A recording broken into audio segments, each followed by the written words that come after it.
ఒక్కసారి కొమ్మూరి గోల్డ్ కి కాల్ చేయండి. తాకట్లో ఉన్న మీ బంగారాన్ని విడిపించి మార్కెట్ ప్రైస్ కి వాళ్ళు కొనుక్కుని మిగతా డబ్బులు మీకు ఇచ్చేస్తారు. హాయ్ హలో నమస్తే వెల్కమ్ టు మనం టీవీ. నేను మీ సార్మి. స్కామ్స్ వచ్చి దూరంగా ఉండి మీ బ్యాంక్ ఖాతాలు ఖాళీ అవ్వకుండా మిమ్మల్ని మీరు కాపాడుకోండి. నేను ఇందాక లైన్ చెప్పాను కదా స్కామ్స్కి సంబంధించి. అది రోజు నేను ఎందుకు చెప్తా తెలుసా? ఇప్పుడు రోజు రోజుకి స్కామ్స్ ఎక్కువ అవుతున్నాయి. ఆ స్కాములు చేసేటోళ్ళు కూడా మంచి మంచి దారులు ఎత్తుకుతున్నారు. ఈ రోజు కూడా సిద్దిపేటకు సంబంధించి ఒక దగ్గర చిట్టి వ్యాపారి, ఎస్ మీరు విన్న చిట్టి వ్యాపారి, ఏమైనా కోటో 2 కోట్లో తీసుకపోలే, ఆల్మోస్ట్ 25 కోట్లు తీసుకొని ఇప్పుడు పత్తా లేకుండా పోయిండు పెద్ద మనిషి. సో ఈయన సిద్దిపేటలలో రియల్ ఎస్టేట్కి సంబంధించి ఏజెంట్గా వర్క్ చేస్తూ ఉన్నారు. అదేవిధంగా ఆయనకు సంబంధించి ఆయన ఏంటంటే అక్కడ ఎవరెవరైతే ఉంటారో వాళ్ళ ల్యాండ్స్ అమ్మి దానికి సంబంధించి నేను మీకు పైసలు ఇప్పిస్తా, వడ్డీ ఇప్పిస్తా, ఇల్లు కట్టిపిస్తా అంటే ఆయన కొంచెం ఏజెంట్గా వర్క్ చేసుకుంటూ ఈ కథలన్నీ పడుతున్నాడు. అయితే ఈయనకి సంబంధించి ఇంటికి ఇప్పుడు తాళం వేసుకొని 25 కోట్లతోని పరారైపోయిండు. అక్కడ ఉన్న వాళ్ళందరూ ఎవరెవరైతే ఉన్నారో వాళ్ళందరూ ఏంటంటే మాకు న్యాయం జరగాలి అని చెప్పేసి మీడియా ముందుకొచ్చి వాళ్ళదే చెప్పడం. అందులో కొంతమంది ఏంటంటే వాళ్ళ ల్యాండ్ రేటు 2 కోట్లు ఉంటే ఈయన దానికి సంబంధించి 50 లక్షలకు అప్పుడు ఎప్పుడు అమ్ముకున్న దానికి సంబంధించి ఇప్పుడు దాని దస్తావేజులు చూస్తే అసలు ఆ మనీ ఇప్పటివరకు రాలేవు కొంతమందికి. కొంతమంది దగ్గర నేను మీకు అది చేపిస్తా, ఇది చేపిస్తా అని చెప్పి పైసలు తీసుకున్నాడు కానీ దాని నుంచి ఎలాంటి పని లేదు. ఒక ఆవిడ భర్త చనిపోయిన తర్వాత దానికి సంబంధించి ఒక ఇల్లు విషయంలో దేని గురించి ఆయన దగ్గర డబ్బుల కోసం అని చెప్పేసి వెళ్ళినప్పుడు ప్రజెంట్ ఆ శ్రీనివాస్ అనే వ్యక్తి ఎవరైతే ఉన్నారో 25 కోట్లతో వెళ్ళిపోవడంతో ఒక్కరికి కూడా ఎలాంటి ఇంటిమేషన్ లేదంటే ఏం జరిగింది ఏంటి అనేది ఏమీ లేదు. అక్కడి బాధితులు ఆల్మోస్ట్ ఒక గట్టిగానే ఉండుంటారు.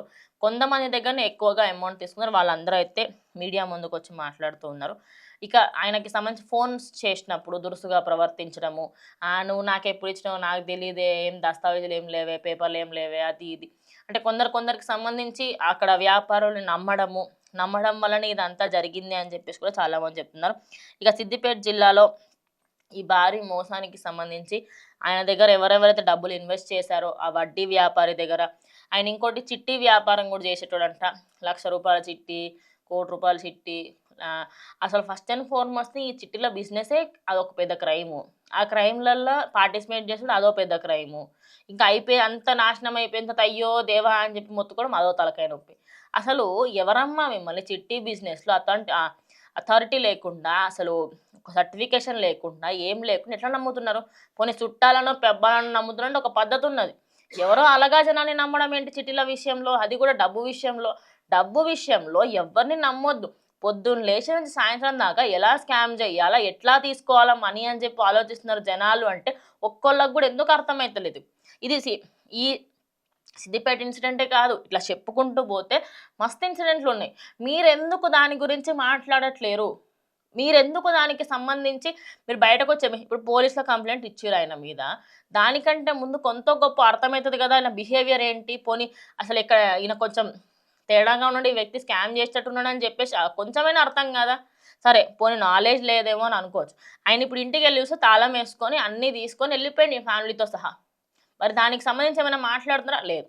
కంప్లీట్‌గా చూసుకుంటే ఈ సిద్దిపేట ఇన్సిడెంటే కాకుండా ఇలాంటి వాళ్ళు చిట్టి బిజినెస్ అని చెప్పేసి నా దగ్గర అప్పు తీసుకోండి అని చెప్పేసి అప్పు ₹50 తీసుకుంటే వడ్డీ అంతా అది చేసి 150 వరకు తీసుకెళ్తున్నారు. అంటే డబుల్ రేట్‌లో అన్నీ ఇస్తున్నారు. కొంతమంది దానికి సంబంధించి వసూలు చేసుకుంటున్నప్పుడు ఇంకెక్కువ వసూలు చేసుకోవడం, తప్పుడుగా ప్రవర్తించడం ఇలా చెప్పుకుంటూ పోతే డబ్బుల విషయంలో మనుషులు ప్రాణాలు తీసేంత వరకు వెళ్తుంటే డబ్బుల విషయానికి సంబంధించి అందరంత గుడ్డిగా ఎట్లా పెడుతున్నారనేది నాకు ఇప్పటికీ అర్థమైతలేదు. వాళ్ళైతే వాళ్ళ పరిస్థితి చూస్తే నేను ఇంకా ఎవరికీ చెప్పుకోలేననమాట. ఆల్మోస్ట్ కొందరు నాకు 2,00,000 తీసుకున్నారు, కొందరు 50,00,000 తీసుకున్నారు, కొందరు 2 crores తీసుకున్నారు అని చెప్తున్నారు.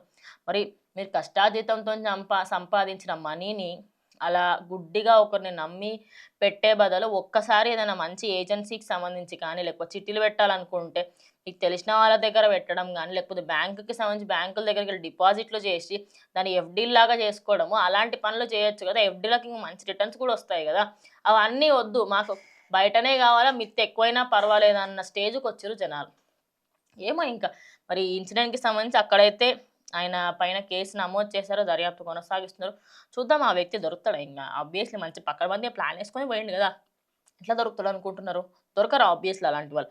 ఇప్పుడు ఈ ఇన్సిడెంటే కాకుండా మీ చుట్టుప్రక్కల ఎవరైనా చిట్టి బిజినెస్ చేస్తున్నా, లేదు అంటే దానికి సంబంధించి ఎవరైనా కావాలని మోసాలు చేసే వాళ్ళు ఎవరన్నా మీకు తెలిసిన వాళ్ళు ఉంటే ఖచ్చితంగా సైబర్ క్రైమ్‌లో రిపోర్ట్ చేయండి. దానివల్ల రేపటి రోజు ఇలాంటివన్నీ ఎక్కువ అవ్వకుండా నెక్స్ట్ వ్యక్తి ట్రై చేయకుండా ఉంటారు. సో, గవర్నమెంట్ కూడా దీనిపైన స్ట్రిక్ట్ యాక్షన్స్ తీసుకోవాలని కూడా అంటున్నారు.